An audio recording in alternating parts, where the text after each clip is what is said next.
बात होती है। हमारे गांव का इलाके का इतिहास है, यदि किसी गरीब भाई के साथ जुल्म हुआ, किसी मजदूर दलित भाई के साथ जुल्म हुआ, तो पूरे समाज ने उसको अपना भाई समझ के उसका साथ देने का काम करा। लेकिन चुनिंदा से लोग इस समाज को जाति के नाम पे तोड़ के जो जहर डालने की शुरुआत, जो कैंसर की बीमारी की शुरुआत बुढ़ाना से करना चाहते हैं, आज आपके भाईचारे ने दिखा दिया, छत्तीस बिरादरी के भाईचारे ने दिखा दिया कि सरकार की और जो ये गुंडा गैंग बना हुआ है उसकी साजिशों को सफल नहीं होने देंगे। न सिर्फ सारे हत्यारों को जेल की सलाखों के पीछे डलवाने का काम करेंगे, बल्कि जो जाति के नाम पे जहर बोके हरियाणा को बर्बाद करना चाहते हैं, उस कैंसर को हम और आगे नहीं बढ़ने देंगे। आप लोगों ने जो ताकत दिखाई, जो हौसला दिखाया, सरकार के बहुत षड्यंत्रों के बाद दिखाया। सरकार के दलाल हर गांव में, हर इलाके में, हर तरह से मौजूद हैं। प्रशासन ने पूरा जोर लगाया उनसे दलाली करवाने का, किसी को कोई डर दिखाया, किसी को लालच दिखाया, लेकिन आप लोगों ने जो हिम्मत दिखाई है, हमारे समाज के सम्मानित सरदारों ने, मेरे नौजवान भाई, मेरी माओ ने जो हिम्मत दिखाई, सरकार के मुंह पर भी ताला पड़ गया होगा। और जो समाज को बांट के सरकारों की गुलामी करने का जो लोग काम करते रहे हैं, उनके मुंह पर भी ताला लग गया होगा। मेरे बुजुर्गों, सम्मानित साथियों, आज हम ये प्रदर्शन करके इस भारत बचाओ आंदोलन की शुरुआत कर रहे हैं, क्योंकि जाति के नाम पे बांट के, मजहब के नाम पे बांट के कभी भारत नहीं बच सकता है। ये जो पार्टी बार बार दावे करती है भारत को महाशक्ति बनाने की, हम ये बताना चाहते हैं कि बुढ़ाना गांव ही नहीं, पूरा हरियाणा खड़ा है इनके खिलाफ कि जाति के नाम पे बांट के तुम भारत को बचाओगे नहीं, भारत को बर्बाद करोगे। तुम भाईचारे को बचाओगे नहीं, भाईचारे को बर्बाद करोगे। मेरे बुजुर्गों, सम्मानित साथियों, मेरी मातृशक्ति, आप आज यहाँ से एक संदेश देने का काम करोगे कि सरकार चाहे 5 साल के लिए बनी हो, चाहे 10 साल के लिए बनी हो, लेकिन यदि गलत करोगे तो समाज तुम्हारे से आंख में आंख मिला के बात भी करेगा, जवाब भी लेगा और तुम्हारे को सबक सिखाने का काम भी करेगा। मैं अब आने वाले जो वक्ता हैं उनसे अनुरोध करूंगा कि खुल के बोले। हम अब तक नहीं लड़ना चाहते थे, लड़ लड़ के हम थक चुके हैं इस सरकार की तानाशाही के खिलाफ। हम पिछले 10 साल से लड़ रहे हैं, उससे पहले की सरकारों में लड़े। हमारे गांव के ही नौजवान भाइयों ने सरकारों से लड़ते हुए दर्जनों से ज्यादा मुकदमे सहन करे हैं। हम नहीं चाहते थे और हमारे को इस तरह का कोई रास्ता अख्तियार करना पड़े, लेकिन अगर समाज को बचाने की बात आएगी, इस कैंसर को खत्म करने की बात आएगी, ये कोरोना नाम की बीमारी जो जाति के जहर के रूप में ये सरकार और इस सरकार के साजिशकर्ता गैंग हमारे समाज में डालने का प्रयास करेंगे, तो इनका मुंह तोड़ जवाब देने की आज से हमने शुरुआत करी। 2 महीने गांव में धरने पे बैठे रहे, हमने तो भाई कीड़ी तक का रास्ता नहीं रोका, मक्खी तक का हमने रास्ता नहीं रोका, एक हमने आवाज नहीं दी, एक मुर्दाबाद का नारा भी नहीं लगाया, सिर्फ इंतजार में कि कोई किसी के भीतर तो आदमी पड़ा बच रहा होगा। सरकार का कोई आदमी, कोई नेता, हमारे वोट लेके जाने वाला कोई सरकार का नेता, कोई अधिकारी, किसी के भीतर तो जमीर जिंदा बच रहा होगा। लेकिन भाई चारों ओर से थके, हाथ जोड़ के थके, उसके बाद हमने ये आंदोलन के रूप में पूरे समाज के साथ, पूरे भाईचारे के साथ आगे बढ़ने का फैसला किया है। क्या आप इस फैसले में साथ हो जी सारे? हाँ जी, पूरे। हाँ जी, तनमंदन। बहुत बढ़िया जी।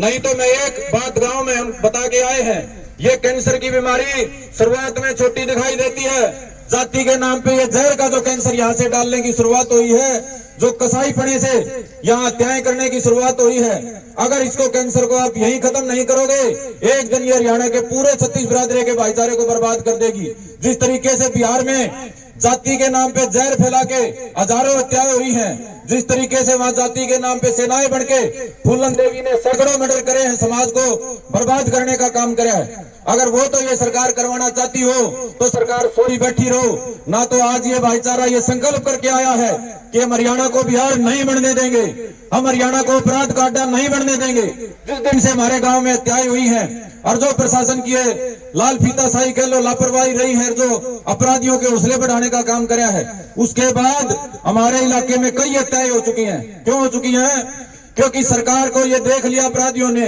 कि ये सरकार अपराधियों को दंडित करने की बजाय उनका हौसला देने वाली सरकार है, तो अपराधियों के भीतर से सरकार का और पुलिस का डर निकल चुका है। और जब निकल जाता है माड़े आदमी का, जब गुंडे का डर निकल जाता है, तो फिर उसको कोई रोकने वाला नहीं होता। हमारे बहनी में 2 मर्डर हो चुके हैं, अलग अलग गांव में बहुत मर्डर हो चुके हैं, बहुत हत्याएं हो चुकी हैं, और उसका जिम्मेदार सिर्फ ये हंसी पुलिस प्रशासन है, सिर्फ ये सरकार है।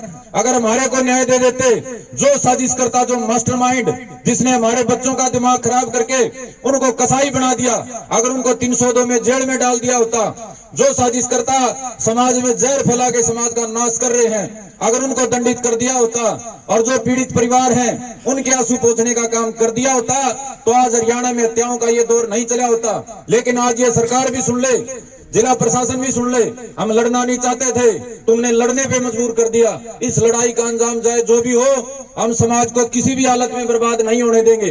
जाति के नाम पे जो भाईचारा खत्म करवाने की तुम्हारी साजिश है, हम 36 बिरादरी को और ज्यादा मजबूत करके तुम्हारे को आज से मुंह तोड़ जवाब देना शुरू करेंगे।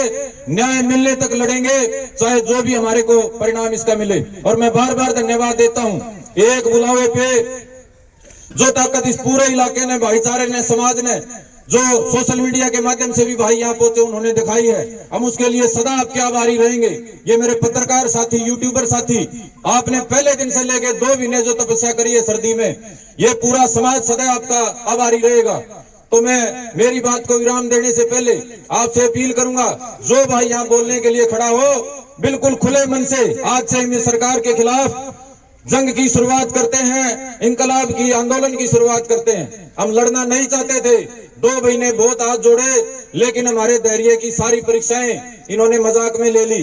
अब हम और हमारे समाज का, हमारे 36 बिरादरी के भाईचारे का, हमारे इलाके का, जो किसान कौम जिसमें हम पैदा हुए हैं, जो देश की सीमाओं पे कुर्बानी देने से लेके पूरे देश का पेट भरने का काम करती है, पूरे देश का सम्मान बढ़ाने का काम करती है, अगर उस कौम के प्रतिनिधि होके हम सरकार की इस गुंडागर्दी के खिलाफ चुप बैठे रहेंगे तो हमारा जमीर उसकी इजाजत हमारे को नहीं देगा। मैं बार करें ताकि आगे कोई अधिकारी जातिगत मानसिकता मन में लेके, ताकि आगे कोई नेता अपनी पार्टी के वोट बैंक की राजनीति के चक्कर में इस तरह का मजाक जैसे बुढ़ाना में हमारे माताओं का, हमारे भाइयों का बनाया गया है, आगे वो बनाने का काम ना करे। हत्या हुई थी और हत्या बड़ी बेढंग से की गई थी। पहले जैसे उनको सांस छुए उनकी छाती में मारे गए, फिर ईंटों के साथ उनका सिर फोड़ दिया गया, चेहरा डिस्टर्ब कर दिया गया और फिर उनकी आंखें निकाल ली गई। सीसीटीवी कैमरे के अंदर ये सारी चीजें आ गई थी, पुलिस प्रशासन ने भी उस चीजों को देख लिया था, लेकिन उन्होंने जहनत नहीं गई कि हत्यारों को पकड़ा जाए। इससे साफ जाहिर होता है सरकार की मंशा का। सरकार की मंशा है कि जातिगत आपस में दंगे कराओ। तो इसलिए मैं आप लोगों को बार बार यही धन्यवाद करता हूं कि हम जितने हम ताकतवर बनेंगे, जितने मजबूत बनेंगे, क्योंकि अभी हो सकता है हमें और भी स्ट्रगल करना पड़े। आज काफी संख्या के अंदर यहाँ पर आए हैं, हमारी बहू कृष्णा जी का उससे भी ज्यादा मार्मिक तरीके से हत्या की गई। पहले गला घोटा गया, फिर खड्डे में डाला गया और शाम को उसे शरीर को दांत के साथ काट के कुत्तों को डाल दिया गया। मुश्किल से 2-4 किलो उस बॉडी के अंदर पड़ा होगा जब उसका दाह संस्कार किया गया। तो आप अंदाजा लगा सकते हो कि जो हत्यारे हैं वो नरभक्षी हैं, उनको इंसान हम कह नहीं सकते, ऐसे आदमी को नरभक्षी कह सकते हैं। और उसके बावजूद भी धरना चलता हुआ 1 महीना हो गया। साले पुलिस प्रशासन से मिले, यहाँ के डीएसपी से मिले, आगे एसपी से मिले, कहाँ कहाँ नहीं गए, सबको बताया, सबको प्रूफ दिए, लेकिन करने का कुछ काम नहीं है किया इन्होंने। मैं तो ये कहता हूँ कि ऐसे अधिकारी जो बैठे हैं वर्दी पहने हुए, उन्होंने वर्दी पहनने का भी अधिकार खो दिया है। सरकार का काम होता है जनता के हितों की सेवा करना, जनता को सुखी देना, जनता के कामकाज करना। इतनी मोटी रकम देकर बैठे हुए हैं, यहाँ पर बैठे बने हैं, कोई थानेदार बन रहा है, कोई डीएसपी बन रहा है, और उनकी नाक के नीचे 2 किलोमीटर के दायरे के अंदर डेली हत्याएं हो रही हैं। डूब के बढ़ जाना चाहिए, उनको अपनी कुर्सी से छोड़ देना चाहिए।